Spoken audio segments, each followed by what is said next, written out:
Imagine a woman so feared that entire naval fleets refused to approach her. A woman who controlled the sea, the trade routes, and even the peace of emperors. Her name was Ching Shih, and today history remembers her not merely as a pirate, but as the ruler of the greatest maritime force the world has ever seen. But how did a young woman from Canton rise to command tens of thousands of men? To understand her power, we must return to the moment the sea first chose her.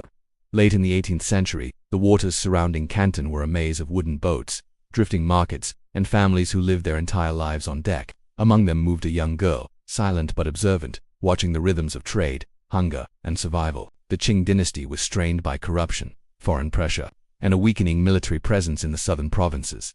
And beneath that instability, piracy grew.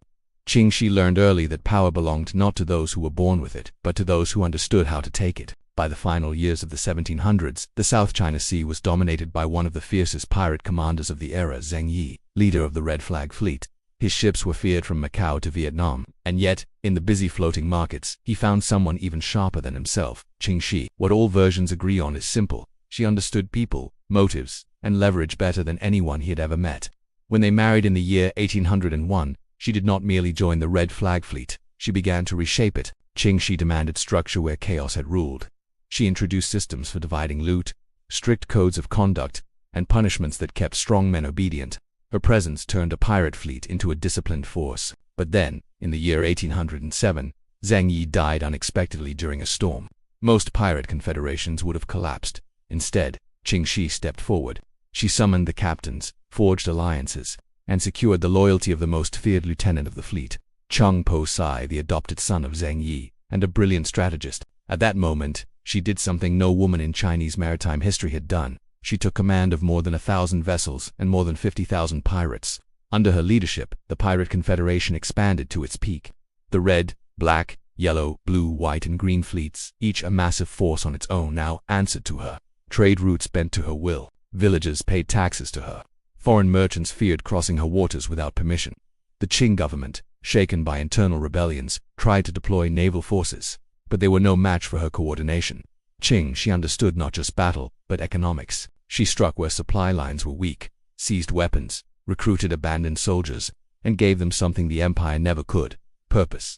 By the early years of the 1800s, she had become too powerful to ignore. The Qing dynasty called upon the Portuguese navy, hired Western mercenaries, and launched a unified attack on the pirate confederation. She shifted bases, protected her fleet, and resisted siege after siege. But she knew something the government had not yet realized: a war of attrition would eventually devour both sides. And so, she designed a strategy almost unheard of for a pirate leader. In the year 1810, Ching Shih walked into the halls of the Guangdong authorities with a proposal. She would dissolve the greatest pirate confederation in history, on her terms. The negotiation that followed became legend.